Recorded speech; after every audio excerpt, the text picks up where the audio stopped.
battles lost and won. That will be ere the setting sun. Where's the place? Upon the heath. There to meet with Macbeth! I come, Grey Malkin. Had it called. Anon. Fair is foul and foul is fair. Out through the fog and filthy air.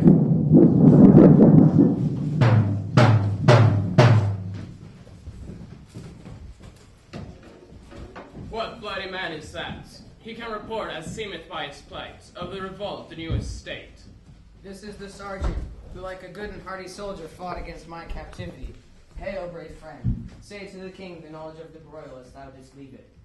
Doubtful it steered as two spent swimmers that do cling together and choke their art. A merciless McDonald from the western isles of Perns and Gallaglasses supplied. And fortune on his demand, Coral smiling, showed like a repertoire. But all's too weak for brave Macbeth, well he deserves that name. Disdaining fortune with his brandished steel, which shook with blood execution, carved out his passage till a faceless slave, which ne'er shook hands nor blade farewell to him, till he unseen them from the nave to the chaps and to his head of honor battlements. O valiant cousin, worthy gentleman. Mark, King of Scotland, Mark. No sooner justice had with Philip armed, campled these skipping currents to trust their heels, but the Norway lord, surveying vantage, with furbished arms and new supplies of men, began a fresh assault. Dismay not this, our captains, Macbeth and Banquo. Yes, as sparrow, eagle, the hare, the lion. If I say sooth, I must report, as they were cannons overcharged with double cracks, so they doubly redoubled strokes upon the foe. But they meant to bathe me in reeking wounds and memorize another Golgotha. I cannot tell. But I'm faint, aghast, cry for help. So well thy words become as thy wounds. They smack upon her both. Go get him, surgeons. All hail! Who comes here? Worthy King of Ross. What a haste looks through his eyes. So should he look that seems to speak things strange. God save the king. Whence comest thou, worthy Thane? From Fife, great king, where the Norwegian banners float the sky and fan our people cold, and Norway himself with terrible numbers, assisted by that disloyal traitor, the Thane of Cawdor, begin a dismal conflict, till that Macbeth confronted him with self-comparisons. Point against points, rebellious, arm against arm, he curbed his lavish spirit, and to conclude the victory fell upon us! Hooray! Great happiness. That now, Sweno, the Norway's king, craves composition, nor would we don him bureau of his men till he dispersed at St. Colmsinch $10,000 to our general use. No more that Thane of Cawdor shall deceive our bosom interest. Go pronounce his current theft, and with his former title greet Macbeth. I'll see it done. What he has lost, noble Macbeth hath won.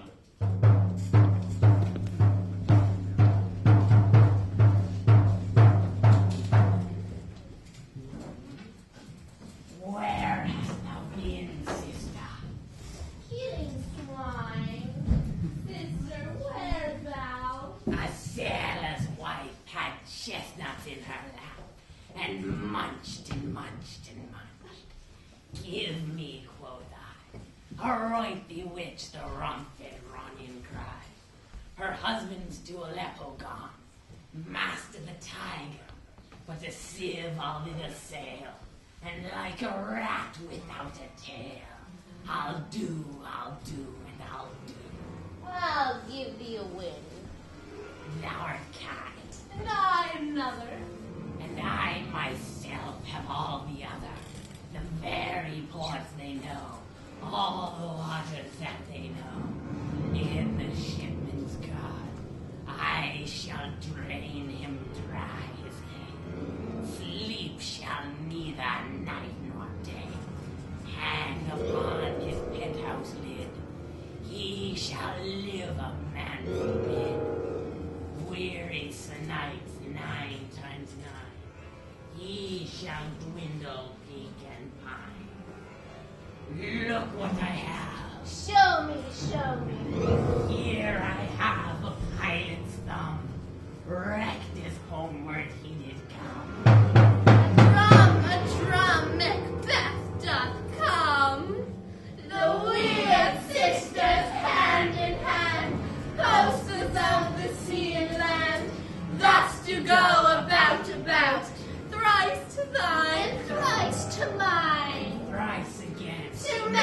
At 9, peak, the charms wound up.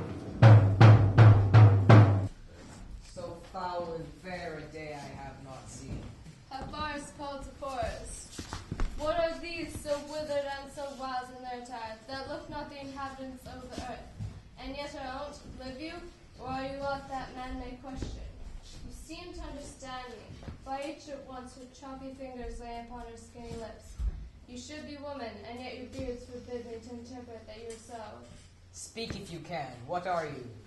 All hail Macbeth, hail to thee, Thane of Glam.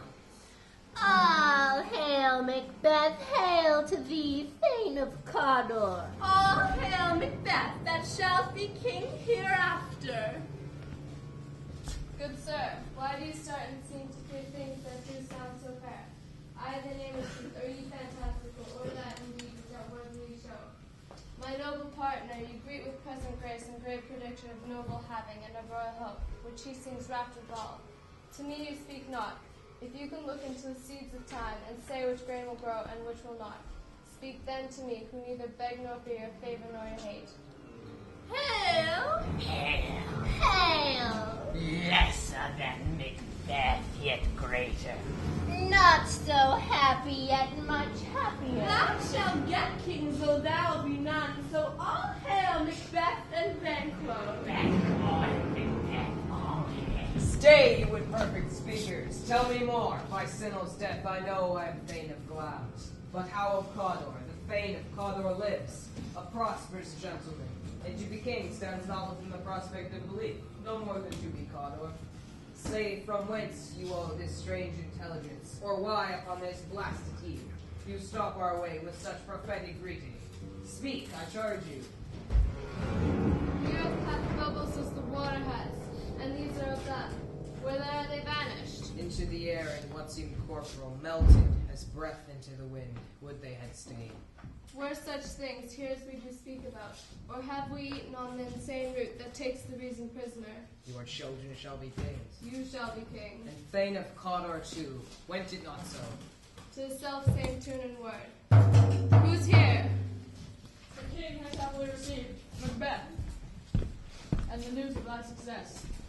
And when he reads of thy personal adventures in rebels' camps, his wonders and praises do contend, which should be thine or his. We are sent to give thee from our royal master thanks, only to herald thee into his sights, not pay thee. And for earnest of a greater honor, he bade me from him name thee Thane of Cawdor, in which edition, hail most worthy Thane, for it is thine. What? Can the devil speak true? The Thane of Cawdor lives. Why do you dress me in borrowed robes? Who as the Thane lives yet, but under heavy judgment bears that life which he deserves to lose. Whether he was combined with those of Norway, or did line the rebel with hidden help and vantage, or with both he labored in his country's wreck, I know not. But treason's capital, confessed and proved, have overthrown him. Glamis and Thane of Cawdor, the greatest is behind. I thank you, gentlemen. Do you not hope your children shall be kings, when those that gave the Thane of Cawdor to me promised no less to them? That trusted home might yet enkindle you into the crown, besides the Thane of Cawdor. But 'tis strange, and oftentimes the instruments of darkness tell us truths, to win us with honest trifle, to betray in deepest consequence. Cousins, or what I pray you? Two truths are told, as happy prologues to the swelling act of the imperial theme. I thank you, gentlemen. This supernatural soliciting cannot be good, cannot be ill. If good, why do I yield to that suggestion? If ill, why hath it given me earnest of success, commencing in a truth? I am Thane of Cawdor. If good, why do I yield to that suggestion, whose horrid image doth unfix my hair, and make my seated heart knock at my ribs, against the use of nature? Present fears are less than horrible imaginings. My thought, whose murder yet is but fantastical, shakes, so my single state of man is smothered in surmise, and nothing is but what is not. Look how our partner's wrapped. If chance will have me king, why chance may crown me without my stead. New honors come upon him, like strange garments, cleave not their mode, but with the aid of use. Come what come may, time and the hour runs through the roughest day. Worthy Macbeth, we stay upon your leisure. Give me your favor. My dull brain was wrought with things forgotten. Kind gentlemen, your pains are registered where every day I turn the leaf to read them. Let us toward the king. Think upon what hath chanced, and at more times, the interim having waited. Let us speak our free hearts each to other. Very gladly. Till then, come, friends. Is execution done on Cawdor? Are those in commission not yet returned? My liege, they are not yet come back. But I have spoke with one that saw him die, who did report that very frankly he confessed his treasons, implored your highness's pardon, and set forth a deep repentance. Nothing in his life became him like leaving it. He died as one that had been studied in his death, to throw away the dearest thing he owed as twere Kyo's trifle. There is no art to find the mind's construction in the face. He was a gentleman on whom I built an absolute trust. Oh, worthy cousins, the sin of my ingratitude even now is heavy on me. Thou art far before the swiftest swing of recompense is slow to overtake thee. Thou hast no less deserved that the proportion both of thanks and payment might have been mine. Only I have left to say, more is due than more than all can pay. The service and the loyalty I owe in doing it pays itself. Your highness's part is to receive our duties, and our duties are to your throne and state, children and servants, which do but what they should by doing everything safe toward your love and honor. Welcome hither. I have planted thee and will labor to make thee full grown. Noble Banquo, thou hast done no less, nor must be known no less to have done so. Let me enfold thee and hold thee close to mine heart. There at thy growth, the harvest is your own.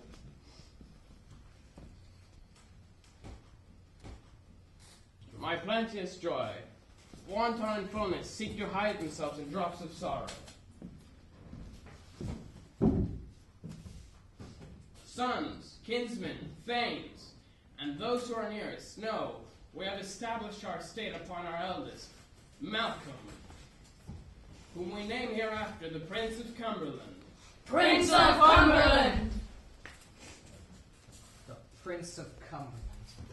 That is a step on which I must fall down or else o'erleap, for in my way it lies. Stars, hide your fires. Let not light see my black and deep desires. The eye winketh the hand, yet let that be, which the eye fears when it is done to see. But signs of nobleness, like stars, shall shine on all deservers, and hence bind us further to you. The rest is labor, which is not used for you. I'll be myself the harbinger, and make joyful the hearing of my wife at your approach. So humbly take my leave. He is so valiant, and in his commendations I am fed.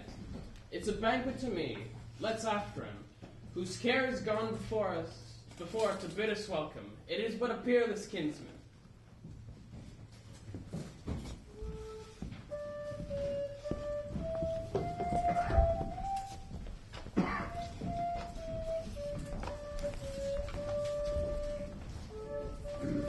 These weird sisters saluted me on of time, hail, king that shalt be. Lay it to thy heart and farewell. Glamis thou art, and Cawdor, and shall be what thou art promised. Yet do I fear thy nature. It is too full of the milk of human kindness to catch the nearest way. Art not without ambition, but without the illness that should attend it. Hie thee hither, that I may pour mine spirits in thine ear, and chastise with the valor of my tongue all that impedes thee from the golden round, which fate and metaphysical aid does have thee crowned withal. What is your tiding? The king comes here tonight. Thou art mad to say it. Is not thy master with him? Who would so would have informed for preparation? So please you, it is true. Our thane is coming. One of my fellow at the feet of him, who almost died for breath, has scarcely more than a wink of his message. Give him tender, he brings great news. The raven himself is hoarse that croaks at the fatal entrance of Duncan under my battlements. Come, you spirits, unsex me here and fill me from the crown to the toe, top full of direst cruelty. Make thick my blood, stop up the access and passages to remorse, that no compunctious visitings of nature shape my fell purpose. nor keep peace between the effect and it. Come, thick night, and pall thee in the dunnest smoke of hell, that my keen knife see not the wound it makes, nor heaven peep through the blanket of dark to cry, Hold, hold! Great Glamis, worthy Cawdor, greater than both by the all-hail hereafter. Thy letters have transported me beyond this present, and I feel now the future in the instant. My dearest love, Duncan comes here tonight. And one goes hence? Tomorrow with sea purposes. Oh, never shall sun that morrow see. Your face, my fame, is as a book where men may read strange matters, beguile the time, look like the time. Very welcome in your eye, your hand, your tongue. Look like the innocent flower, but be the serpent under it. He that's coming must be provided for, and you shall put this night's great business into my dispatch, which shall, to all our nights and days to come, give solely sovereign sway and mastery. We will speak further. Only look up clear, to alter favor ever is to fear. Leave the rest to me.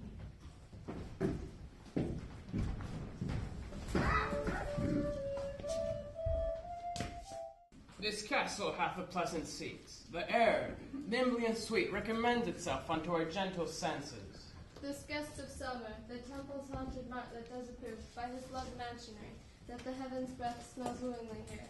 No jetty freeze butters nor foreign advantage, but this bird hath made his pendant bed and Persian cradle, where they most breed and haunt. I have observed the air is delicate. See, our honored hostess. The love that flows is sometimes a trouble, which we still thank us love. Here and I teach you how you shall bid God, yield us for your pains, and thank us for your troubles. Your servants ever have theirs themselves, and what is theirs in comp. Still to make their audit to your highness's pleasure, still to return your own. But where's the Thane of Cawdor? We cursed him at the hills, and had a purpose to be his purveyor. But he rides well, and his great love, sharp as a spur, hath holpen to his home before us. Fair and noble hostess, we are your guests tonight. All our service in every point twice done, and undone double. We're poor and single business to contend, wherewith your majesty loads our house.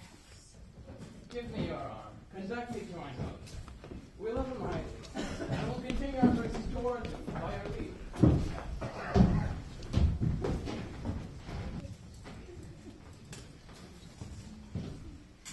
If it were done when 'tis done, then 'twere well, it were done. If the assassination could tremble up the consequence, or catch with this or seize success, that but this blow might be the be-all and the end-all here. But here, upon this bank and shoal of time, we jump the life to come, that we but teach bloody instructions which being taught return to plague the inventor. This even-handed justice commends the ingredients of our poison chalice to our own lips. He's here in double trust. First, as I am his kinsman and his subject, strong both against the deed, then as his host, who should against his murderer shut the door, not bear the knife myself. Besides, this Duncan hath borne his faculties so meek, hath been so clear in his great office, that his virtues will plead like angels, trumpet-tongued, against the deep damnation of his taking off, and pity like a naked newborn babe, striding the blast, or heaven's cherubim horse, upon the sightless couriers of the air, shall blow the horrid deed in every eye, that tears shall drown the wing. I have no spur to prick the sides of my intent, but only vaulting ambition, which o'erleaps itself and falls on the earth. How now? What news? He is almost supped. Why have you left your chamber? Hath he asked for me? No, you not he has. We will proceed no further in this business. He hath honored me of late, and I have brought golden pinions from all sorts of people, which would be worn in the newest gloss, not cast aside so soon. Was the hope drunk wherein you dressed yourself? Hath it slept since, and wakes it now to look so green and pale on what it did so freely?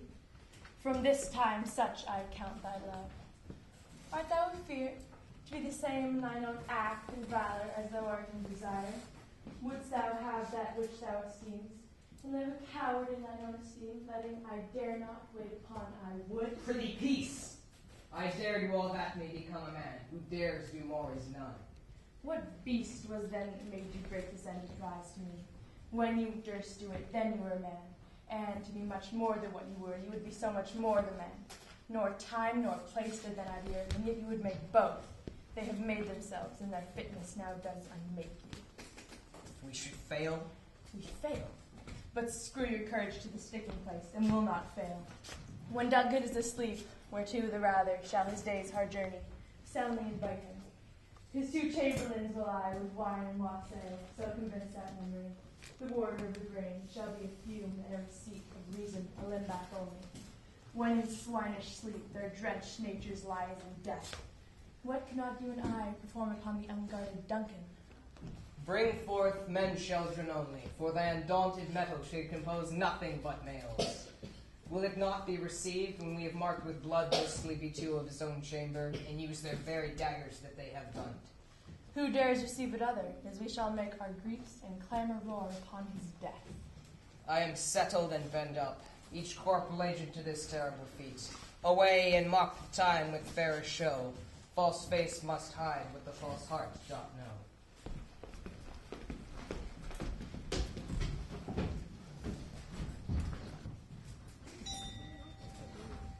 How goes the night, boy? The moon is down, but I have not yet heard the clock. And she goes down at 12.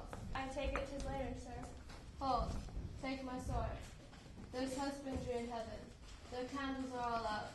Take thee that too. A heavy summons slides like lead upon me. Merciful powers restrain in me the cursed thoughts that nature gives way to in repose. Give me my sword. Who's there? A friend. What, sir? Not yet at rest? The king's abed. He hath an unusual pleasure and sent forth great largesse to your offices. This diamond he greets your wife withal. By the name of most kind hostess, and shut up in measureless content. Being unprepared, our will became the servant to defect, which else should free have wrought? All's well. I dreamt last night of 3 weird sisters. To you they have served some truth. I think not of them, yet when we can entreat an hour to serve, we would spend it in some words upon that business, if you would grant the time. At your kindest leisure. If you shall cleave to my consent when 'tis, it shall make honors for you. So I lose none in seeking to augment it. And still keep my bosom franchised and allegiance clear. I shall be counseled. Good repose the while. Thanks. Thanks, sir. The like to you.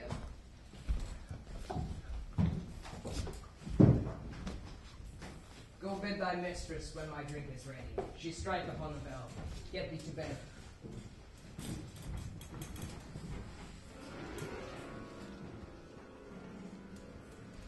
Is this a dagger which I see before me? The handle toward my head. Come, let me clutch thee. I have thee not, and yet I see thee still. Art thou not fatal vision, sensible to feeling as to sight? Or art thou but a dagger of the mind, a false creation, proceeding from the heat oppressive brain? I see thee yet in form as palpable as this which now I draw. Thou marshalest me the way that I was going, and such an instrument I was to use.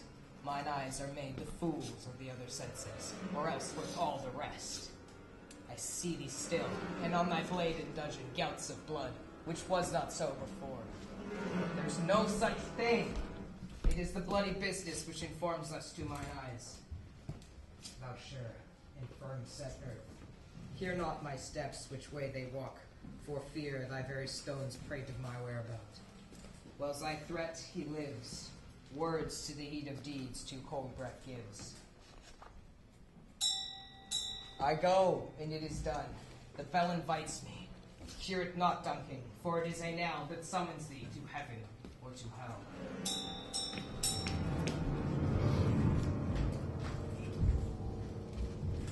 That which hath made them drunk hath made me bold.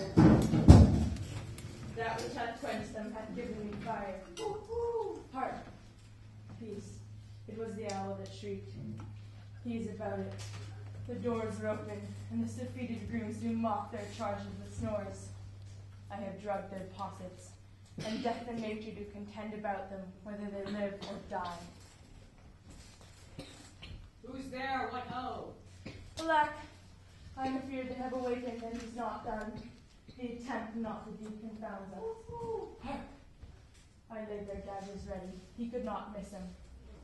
Had he not resembled my father as he slept, I had done it. My husband, I have done the deed. Didst thou not hear a noise? I heard the owl scream and the crickets cry. They When? did not speak. When? Now, As I descended. I, Hark! Who lies in the second chamber? Donalbain, This is a sorry sight. a foolish thought to say, sorry sight. There's one did laugh in sleep, and one cried murder, that they did but wake each other. I stood and heard them. But they did say their prayers and address them again to sleep. There are two lodged together. One cried, God bless us, and amen the other. As they had seen me with these hangman's hands. I could not say amen when they did say God bless us. Consider it not so deeply. But wherefore could I not pronounce amen? I had most need of blessing, and amen stuck in my throat. These deeds must not be thought on afterways, so they will make us mad. I heard a voice cry. I heard a voice cry. Macbeth doth murder sleep. The innocent sleep. Sleep that knits up the raveled sleeve of care. Chief nourisher in life's feast. What do you mean? Still it cried, sleep no more. To all the house. Glamis hath murdered sleep, and therefore Cawdor shall sleep no more. Macbeth shall sleep no more. Who was it that thus cried? Why, worthy Thane, you do unbend your noble strength to think so brain-sickly of things. Go get some water and wash these filthy witnesses from your hand. Why did you bring the daggers from the place? They must lie there. Go, carry them and smear the sleeping grooms with blood. I will go no more. I am afraid to think what I have done. Look on again, I dare not. Infirm of purpose, give me the daggers. The sleeping and the dead are but as pictures. 'Tis the eye of childhood that fears the painted devil. If he do bleed, I'll gild the faces of the sleeping grooms with blood, for it must seem like guilt. Whence is that knocking? How is it with me when every noise appalls me? What hands are here? Ha! They pluck out mine eyes. Will all great Neptune's oceans wash this blood clean from my hand? No.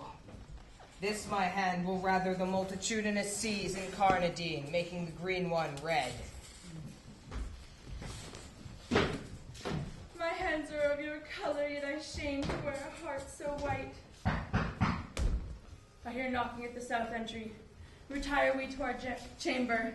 A little water washes us of this deed. How easy is it then? Your constancy hath left you unattended. Hark, more knocking. Get in your nightgown, lest occasion call us and show us to be watchers. Be not lost so poorly in your thoughts. I did not know myself, 'twere best not know myself. Wake Duncan with thy knocking, I would thou couldst.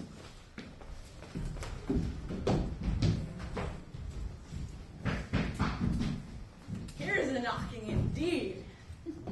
If a man were porter of Hell's Gate, he should have old turning the key.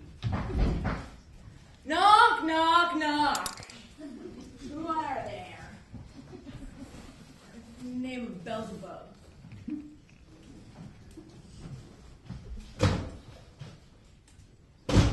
Here's a farmer who hanged himself upon the expectation of plenty. Come in time. Have napkins enow about you. Here you'll sweat for it. Knock, knock. Who's there in the other devil's name?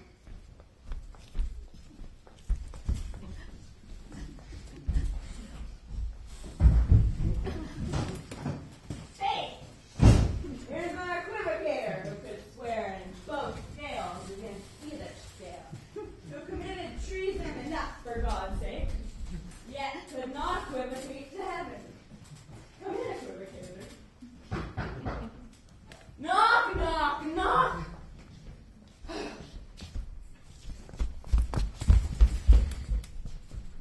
Faith! Here's an English tailor. Comes hither for stealing out of a French hose. Come in, tailor. Here you may roast your goose. Knock, knock! Never at quiet. What are you? But this place is too cold for hell.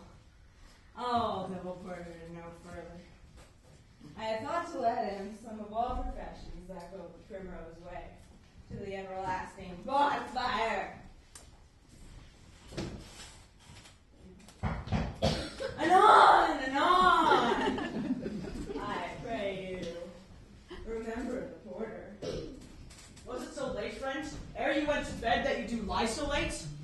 Faith, sir. We were carousing till the second cock. And drink, sir, is a provoker of 3 things. Oh, and what exactly are these 3 things? Mary, sir. Nose painting. Sleep. And urine! Lechery, sir. It provokes and it unprovokes. It provokes the desire, but it takes away the performance. Therefore, much drink may be said to be an equivocator with lechery. It makes him, and it mars him. It sets him off. It takes him off. Persuades him, and disheartens him. Makes him stand to and not stand to, and in conclusion, equivocates him in his sleep, giving him the lie, leaves him. I believe drink gave thee the lie last night. And it did, sir, in the very throat on me. But I requited him for his lie, and I think, being too strong for him, though he took up my legs sometimes, then I may shift to cast him. Is thy master stirring? Oh, goodness, our knocking has awakened him. Here he comes. Good morrow, noble sir. Morrow both. Is the king stirring, worthy thane? Not yet. He did command me to call timely on him. I have almost slipped the hour. I'll bring you to him. I know this is a joyful trouble to you, and yet 'tis one. The labor we delight in visits day. This is the way. I'll make so bold to call, for 'tis my limited service. Goes the king hence today? He does. He did appoint so. Ooh, the night has been unruly. Where we lay, our chimneys were blown down. And as they say, lamentings heard in the air, strange screams of death, prophesying with accents terrible of dire combustion and confused events new hatched to the woeful time. The obscure bird clamored the livelong night. Some say the earth was feverish and did shake. 'Twas a rough night. My young remembrance cannot parallel a fellow to it. Oh, horror! Horror! Horror! Tongue nor heart cannot conceive nor name thee. What's the matter? Confusion now hath made his masterpiece. Most sacrilegious murder hath broke ope the Lord's anointed temple, and stole thence the light for the building. What is it you say? The life? Mean you his majesty? Approach the chamber and destroy your sight with a new gorgon. Do not bid me speak. See, and then speak yourselves. Awake, awake! Ring the alarm bell. Murder is treason. Banquo, Donalbain, Malcolm, awake! Shake off this downy sleep, death's counterfeit, and look on death itself. Up, up, and see the great doom's image. Malcolm, Banquo, as from your graves rise up, and walk like spirits, to countenance this horror. Ring the bell! What's the business that such a hideous trumpet calls to parley with the sleepers of the house? Speak, speak! O gentle lady, 'tis not for you to hear what I can speak. The repetition in a woman's ear would murder as it fell. O Banquo, Banquo, a royal master's been murdered. Woe, alas, in our house. Too cruel anywhere, too doth I prithee, contradict thyself, and say it is not so. Had I but died an hour before this chance, I had lived a blessed time. For from this instant, there's nothing serious left in mortality. All is but toys, renown and grace is dead. The wine of life is drawn, and mere lees is left this folk to brag of. What is amiss? You are, and do not know it. The spring, the head, the fountain of your blood is stopped. The very source of it is stopped. Your royal father's been murdered. Oh, by whom? Those of his chamber, as it seemed, have done it. Their hands and faces were badged with blood. So were their daggers, which we found unwiped upon their pillows. They stared and were distracted. No man's life was to be trusted with them. Oh, yet do I repent me of my fury that I did kill them. Wherefore did you so?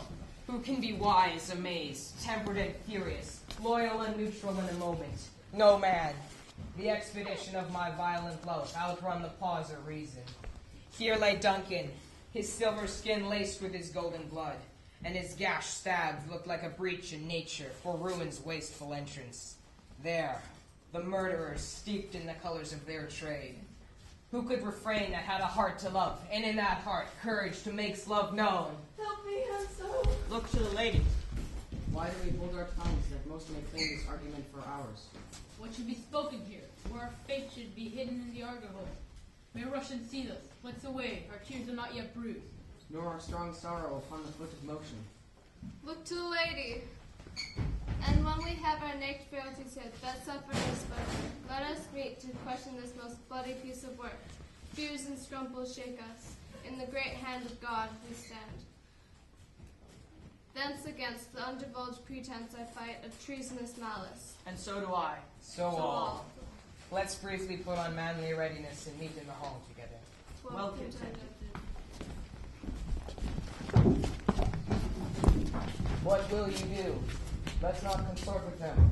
To show an unfelt sorrow is an office which the false man does easy. I'll to England. To Ireland I. Our separate fortune shall keep us both the safer. Where we are, these daggers in men's mouths. The near blood, the near bloody. This murderous shaft that shot hath not yet lighted, and our safest way is to avoid the aim. Therefore to horse, and let us not be dainty of leave-taking, but shift away. There is warrant in that theft which steals itself, and there's no mercy left.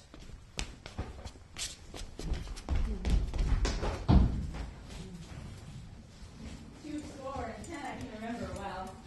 Within the volume of which time I've seen, hours dreadful and things strange. But this sore night hath trifled former knowings. Ah, good porter, thou seest the heavens as troubled with men's act, threaten his bloody stage. By clock 'tis day, yet the dark night strangles the traveling lamp. Be a night's predominance or the day's shame, that darkness does earth's face into tomb, when the living light should kiss it. 'Tis unnatural, even like the deed that's done. On Tuesday last, a falcon, towering in her pride of place, was by a mousing owl hawked at and killed. And Duncan's horses, a thing most beauteous and strange and swift, minions of their race, broke out of their stalls, flung out, contending against obedience, as they would make war with mankind. 'Tis said they did eat each other. They did so, to the amazement of mine eyes which looked upon it. Here comes the good Macbeth. How goes the world, sir, now? Why? See not. Is it known who did this more than bloody deed? Those that Macbeth hath slain. Alas the day. What good could they pretend? There is Suborn, Malcolm and Donalbain, the king's two sons, are stolen away and fled, which puts upon them suspicion of the deed. Against nature still. Thriftless ambition will to raven up thine own life means. Then 'tis most like the sovereignty will fall upon Macbeth. He is already named and gone to Scone to be invested. Where's Duncan's body? Carried to Cumkill, the sacred storehouse of his predecessors and guardian of their bones. Will you to Scone? No, cousin, all to fight. Well, I will thither. Well, may you see things well done there ado, lest our old robes sit easier than our new. Farewell. God's benison go with you, and to those who make good of bad and friends of foes. Thou hast it now, King Cawdor glance off, as the weird woman promised, and I fear thou playest most foully for it. Yet it was said, it should not stand in thy posterity, but that myself should be the root and father of many kings. If there comes truth from them, as upon thee, Macbeth, their speeches shine. Why by the verities on thee may good, may they not be my oracles as well, and set me up in hope. But hush, no more. Here's our chief guest. If he had been forgotten, it had been as a great gap in our feast, and all things unbecoming. Tonight we hold a solemn supper, sir, and I'll request your presence. May your highness command upon me, to which my duties are in the most indissoluble tie forever knit. Ride you this afternoon? Aye, my good lord. We should have else desired your good advice, which still been both grave and prosperous in this day's council, but will take tomorrow. Is far you ride? As far, my lord, as will fill up the time, twixt us and supper. Go not my horse the better. I must become a borrow of the night for a dark hour twain. Fail not our feast. My lord, I will not. We hear our bloody cousins are bestowed, in England and in Ireland, not confessing their cruel parricide, filling their hearers with strange invention. But of that tomorrow, when therewithal we shall have cause of state, craving us jointly. Hie you to horse. Adieu, till you return at night. Goes Fleance with you? Aye, my good lord. Times does call upon us. I wish your horses swift and sure of foot, and so I do command you to their backs. Farewell. Let every man be master of his time till 7 at night, to make society the sweeter welcome. We will keep ourselves till supper time alone. Till then, God be with you. Sirrah, a word with you. Attend those men our pleasure. They are, my lord, without the palace gate. Bring them before us. To be thus is nothing, but to be safely thus. Our fears and Banquo stick deep in his royalty of nature, veins that which he feared. There is none but he whose being I did fear, and under him my genius is revered. As it is said, Mark Antony's was by Caesar. He chid the sisters when first they put the name of king upon me, and bade them speak to him. Then prophet-like they hailed him to a line of kings. Upon my head they placed a fruitless crown, and a barren scepter in my gripe, thence to be wrenched by an unlineal hand, no son of mine succeeding. If be so, for Banquo's issue have I fouled my mind, and for them the gracious Duncan have I murdered, to make them kings, the seed of Banquo kings. Rather than so, come, fate, into the list, and champion me to the utterance. Who's there? Was it not yesterday we spoke together? It was, so please. Well now, have you considered of my speeches? No, there was he in times past which held you so under fortune. You made it known to us. I did so and went further, which is now our point of second meeting. Do you find your patience so predominant in your nature that you can let this go? We are men, my liege. Aye, in the catalogue ye go for men, as hounds and greyhounds, mongrels, spaniels, curs, shuffs, waterrugs, and demi-wolves are clept, all by the name of dogs. The valued file distinguishes the swift, the slow, the supple, the housekeeper, the hunter, every one according to gift which bounteous nature had him enclosed, whereby he does receive particular addition by the bill which writes them all alike. And so man. Now as you have a station in that file, not I, the worst rank of man, that say it, and put that business in your bosoms, whose execution takes your enemy off, grapples you to the heart and love of us, who wears or health but sickly in his life, which in his death were perfect. I'm one, my liege, from the vile blows of the pest of the world, and so incensed that I'm reckless what I do to fight the world. And I another, so weary with disaster, tugged with fortune, that I would set my life on any chance, to men or be rid on. Both of you know Banquo was your enemy. True, my lord. So is he mine, and in such flight distance that every minute of his being thrusts against my nearest of life. And thence it is that I to your assistance do my love, masking the business from the common eye, for sundry willing reasons. We shall, my lord, perform my commandments. The war lieth. Your spirits shine through me, within the hour at most. I will advise you to plant yourselves, acquaint you with the perfect spy of the time, the moment on, for it must be done tonight, and something from the palace. No always thought I required, and with him to leave no rubs or botches in the work, Fleance his son, whose absence is no less material to me than it is his father's, must embrace the fate of that dark hour. Resolve yourselves apart. I'll come to you anon. We resolve, my lord. I'll call upon you straight, abide within. It is concluded. Banquo, thy soul's flight. If it find heaven, you must find it out tonight. Is Banquo gone from court? I am now merchant again tonight. Say to the king I would attend his leisure. Madame, I will. Naught's had is all spent, where our desire is got without content. 'Tis safer to be that which we destroy, than by destruction dwell in doubtful joy. How now, my lord? Why do you keep alone? Of sorriest fancies your companions making, using those thoughts which should indeed have died than they think on. Things without a remedy should be without regard. What's done is done. You've scorched the snake, not killed it. She'll close and be herself. But let the frames of things disjoint. Both the worlds suffer, ere we will eat our meal in fear, and sleep in the affliction of these terrible dreams that shape us nightly. Better be with the dead, whom we, to gain our peace, have sent to peace, and on the restless mind to lie in restless ecstasy. Duncan is in his grave. After night's fitful fever, he sleeps well. Come on, my lord. Gentle. Be bright and jovial among your guests tonight. So shall I, love, and so, I pray, be you. Let your remembrance apply to Banquo. Present them eminence, both with eye and tongue, and make our faces visitors to our hearts, disguising what they are. You must leave this. Oh, full of scorpions is my mind, dear wife. Thou knowest that Banquo and his fiance lives. But in them nature's copy do not in turn.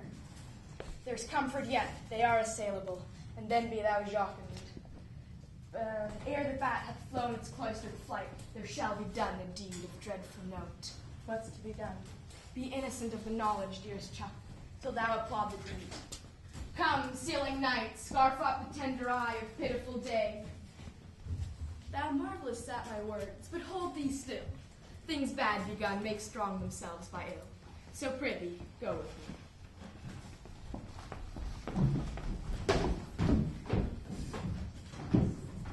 But who bid thee join with us? Macbeth. Please don't mistrust. Since he knows the officers and what we have to do, direction us. Then stand with us, for what yet glimmers through the streets of day. Now spurs the latest traveler pace, and gains the timely in, and your approaches, the subject of our watch. Hark, I hear voices. Don't you see, the rest are within note of expectation, already are in the court. Take horses, go about. Almost a mile, but he is usually, so all men go from hence to the palace gate, make it their walk. The light. Send to it. To see. It will be rain tonight. Let it come down. Oh, treachery. Fly, good friend. Fly. Thou mayest be bent. Oh, slave. Who did strike out the light? Wait not the way. There's but one down, the sun is fled. We bought the best half of the fair. Well, let the way and say how much is done.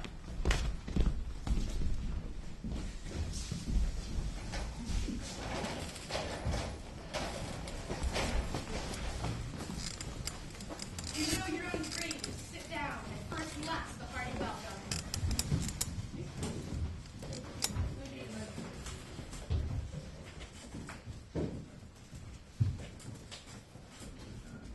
Ourselves will mingle with society and play the humble host. Our hostess keeps her state, but in this time we'll require her welcome. Pronounce it for me, sir. To all our friends, my heart speaks their welcome. See, they encounter thee with their heart's thanks. Both sides are even. Here I'll sit out of the midst. Be large in mirth. Anon we'll drink a measure at the table round. There's blood upon thy face. Tis Banquo. It's better he without and he within. Is he dispatched? My lord, his sword is cut. That I did for him. Thou art the best of the cutthroats, yet he's good with the delights of fleance. Thou didst it, thou art not prey. Most royal sir, Cleance is escaped. Then comes my fit again. I had else been perfect, whole as the marble, founded as the rock, as broad and general as the casing air. Yet now I'm cabined, cribbed, confined, bound in saucy depths and fields. But Banquo's safe. I, my good lord. Safe he is, safe in a ditch he bides, with 20 trench gashes on his head, the least of death to nature. Thanks for that. There the grown serpent lies, the worm that's fled, hath nature that in time will venom breed. Get thee gone, we'll hear ourselves again tomorrow.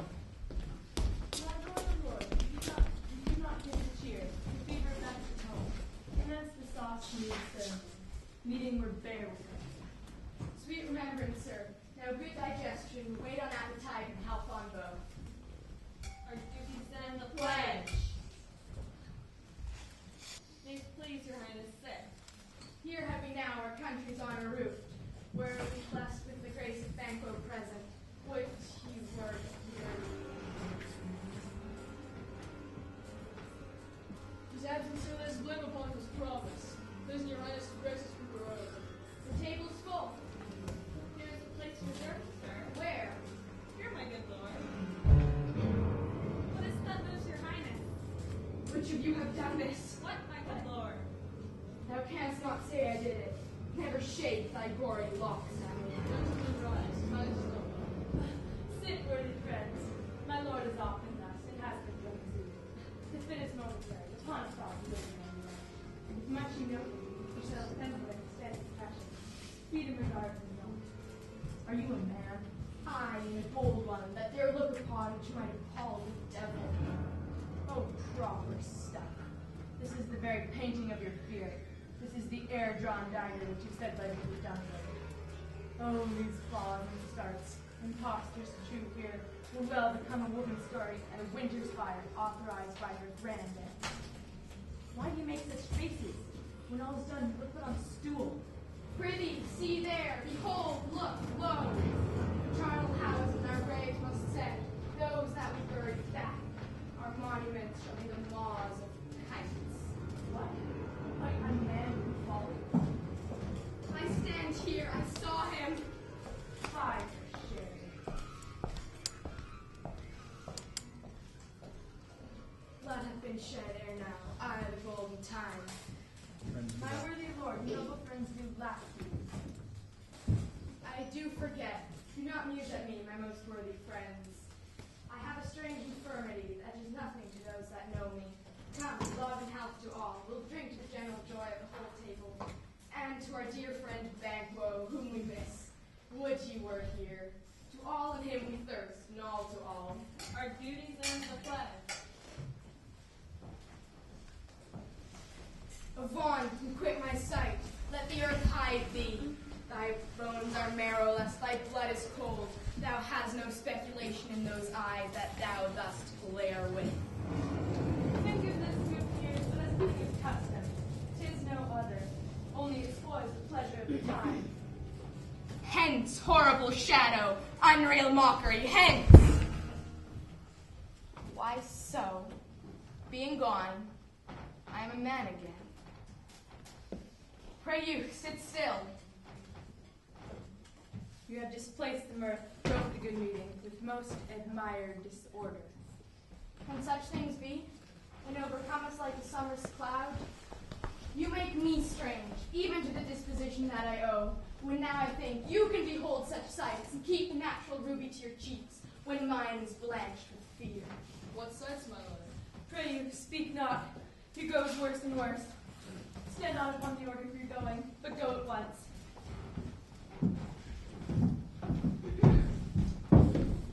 Good night. And better health to find his majesty. A kind good night to all. It will have blood. They say blood will have blood. Stones have been known to move and trees to speak. What is the night? Almost at odds with morning, which is which? How sayest thou that Macbeth denies his person at our great bidding? Did you send to him, sir? I will tomorrow, and betimes to the Weird Sisters. More shall they speak, for now I am bent to know, by the worst means, the worst. I am in blood, steeped in so far, that should I wait no more, it were as tedious as to go o'er. Strange things I have in head, that will to hand, which must be acted ere they may be scanned. You lack the seasons of all natures. Sleep. Come, we'll sleep. My strange and self-abuse is the initiate fear that wants our use. We are yet but young indeed.